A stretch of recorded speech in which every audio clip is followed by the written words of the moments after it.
आपने मकर राशि के बारे में लिखा है कि यथार्थपूर्ण सांसारिकता, इसका क्या मतलब है कि यथार्थपूर्ण सांसारिकता?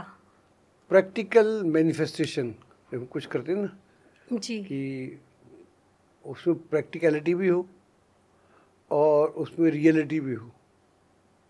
जो आप करने जा रहे हैं वो प्रैक्टिकल हो और उसमें जो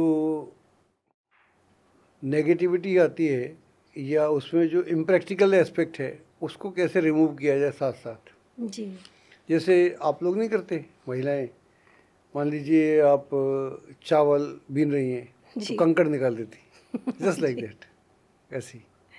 जी तो कुछ भी कर रहे हैं तो उसमें तो वहाँ पर प्रैक्टिकलिटी भी है। जी यथार्थ में कंकड़ आएगा तो फिर स्वाद में गड़बड़ होगी। तो इस तरह की मानसिकता के साथ ये लोग आगे बढ़ते हैं जीवन में। मकर राशि के लोग, मकर राशि के लोग और लग्न के लोग, दोनों के लिए लागू होता है। जी जी जी सर, हमने जो राशियों की चर्चा की उसमें हमने प्रतीकों को, उसके जो ज्योमेट्रिकल जो उसके वो है फिगर से हमने उसकी बात की हमेशा। अब मकर राशि की बात करें तो आपने जो यहाँ सिंबल को नाम दिया है पहाड़ी बकरा, और उसके बारे में लिखा है कि मकर राशि का रेखा चित्र सींगों वाले पशु के सिर जैसा दिखता है, जिसका जुड़े हुए लूप जैसा आकार है जो सीधी रेखा के रूप में नीचे आ रहा है, और यह मुड़ी हुई रेखा कुछ कुछ मछली के पूंछ सी दिख रही है। तो इसका कुछ मीनिंग तो समझ में नहीं आ रहा। ये जो सिंबल जो है ना तो थोड़े से मिस्टीरियस हैं, रहस्यमयी हैं। जी हाँ, इनको ऐसे नहीं समझ सकते। जी अगर आप इस सिंबल को देखें, जो आप सिंबल है आपके हाथ में सामने, हाँ जी, और अगर आप माउंटेनियर गोट को देखें, जो आपने बोला पहाड़ी बकरा जो है, तो कहीं उसकी झलक आपको दिख जाएगी उसमें, इस सिंबल में। उसके जो सिर है उसके ऊपर सींग जैसे हैं। जी हाँ, और नीचे को लूप है। तो अगर मान लो उसका सिर्फ हेड का लें और हमारे सामने वो माउंटेनियर गोट नहीं है, जी जी, तो वो हमको उसका आभास देता है।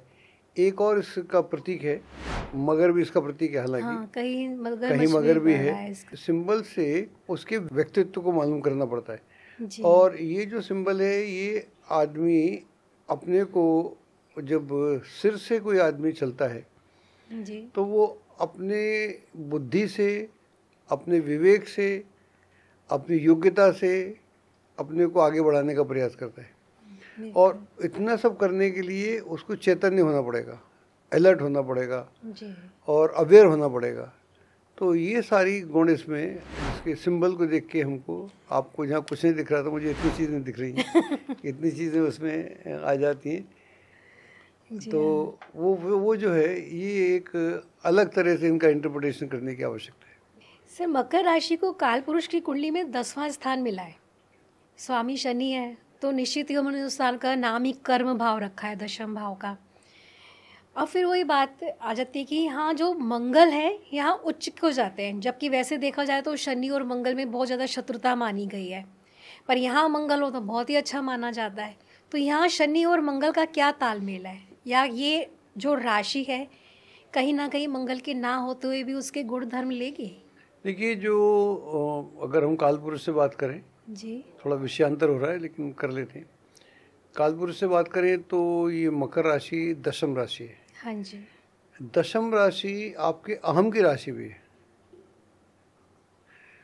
आपका अहम, आपका जो अहंकार है, जी जी, कि मैं ये कर सकता हूँ, मैं आईएएस बन सकता हूँ, मैं स्पोर्ट्स में जाऊँगा, मैं कल को क्रिकेटर हो जाऊँगा, मैं एक्टर हो जाऊँगा, मैं अमिताभ बच्चन को पीछे छोड़ दूँगा, या मैं एस्ट्रोनॉट हो जाऊँगा।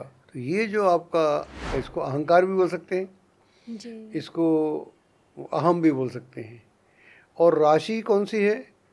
शनि की राशि है। शनि बोलता है बेटा ऐसे नहीं तेरे कहने से नहीं होगा, तेरे कहने से और तेरे सोचने से नहीं होगा, तेरे करने से होगा। बिल्कुल। तो वो व्यवहार से खाता है, व्यवहार से खाता है। और वो कहता है कूदो मत, इतना एक अपना विचार को लेकर, विचार के साथ जीना पड़ेगा, विचार के साथ एक्शन, विचार पीछे रहेगा, एक्शन आगे रहेगा और सतत रहेगा जी। और उसमें एक अनुशासन होगा, तो वो सतत रहेगा, अनुशासन रहेगा और जब वो सिस्टम से आगे बढ़ेगा तो फिर वो जो शनि जो है वो वहाँ पर आपकी मदद करने को तैयार है, क्योंकि शनि की ये राशि है। शनि कहता है कि अगर आप सतत कुछ कर रहे हो, क्योंकि यहाँ पर ये जो राशि है चलायमान राशि भी है। जी हाँ, चलायमान चल राशि है ना, तो चलायमान राशि होने से सतत चलते रहो, दिन रात चलते रहो और चलते रहो डिसिप्लिन के साथ, सिस्टम के साथ जी जी। और पूरे विवेक के साथ। तो वहाँ चलते रहेंगे तो आपकी जो मंजिल है वो आपसे फिर बहुत दूर नहीं है जी। अब रहा मंगल, मंगल यहाँ पर आकर उच्च का हो जाता है। जी हाँ। ये एक अलग विषय है कि हर जो ग्रह है वो कहाँ उच्च का होता है, कहाँ नीच का होता है। ये थोड़ा सा कॉम्प्लिकेटेड है, इसमें पराशर जी ने काफ़ी अपना दिमाग लगाया हुआ है और उसको, क्योंकि दूसरे के क्षेत्र में जाकर दशम भाव में जो कालपुरुष की राशि है वहाँ पर मंगल कारक हो जाता है, वहाँ पर मंगल स्ट्रांग हो जाता है।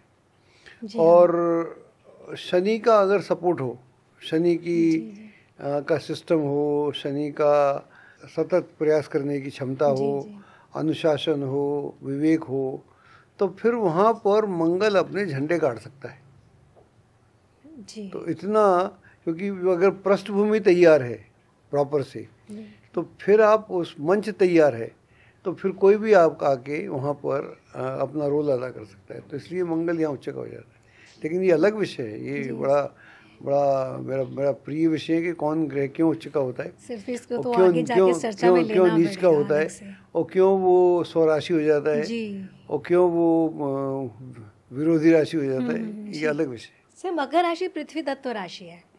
अब यहाँ जो लिखा है कि कुछ भी स्थिर नहीं रहता, सब कुछ चलायमान है और परिवर्तनशील भी। अपरिवर्तनशील और जड़ होने से चीजें सड़ने लगती हैं। जीवन की कल्पना केवल गति से ही संभव है। अब यहाँ से किस तरह की गति की बात कर रहे हैं आप? देखिए, अगर आप पानी को एक जगह रख दें, एक बाल्टी में रख दें, घड़े में रख दें 2-4 दिन तो सड़ जाएगा। वही पानी अगर छोटी सी झरने से भी बह रहा होगा तो वो चलता रहता है। तो जब चीज़ें में मूवमेंट ख़त्म हो जाता है जी, मूवमेंट ख़त्म हो जाता है तो वो डेड होना शुरू हो जाती हैं। बिल्कुल। तो यहाँ पर ये जो राशि खुद में चलायमान है और शनि की चाल भले स्लो हो लेकिन चल रहा है, वो लगातार चल रहा है और 30 सालों में पूरा ज़ोडिक पूरा कर लेता है। तो चल रहा है वो, चाहे पीछे हो जाए, अलग हो जाए, सबसे ज़्यादा समय यही शनि तो लेता है। हाँ, शनि चल रहा है तो वो जो चल रहा है उसकी मंजिल तय है, वो अपनी मंजिल पे पहुंचेगा। क्योंकि उसके पास में, आपने कभी दौड़ में हिस्सा लिया स्कूल कॉलेज में? एक दौड़ होती है 100 मीटर की, एक होती है 10 किलोमीटर की। जो 10 किलोमीटर की दौड़ होती है उसमें हमने कई बार हिस्सा लिया है बचपन में। तो उसमें अगर आप धीरे धीरे चलते रहो शुरू में तो आप जीत जाते हो। लेकिन जो लोग बहुत तेज़ी से चलते हैं वो 1-2 किलोमीटर जाके बैठ जाते हैं।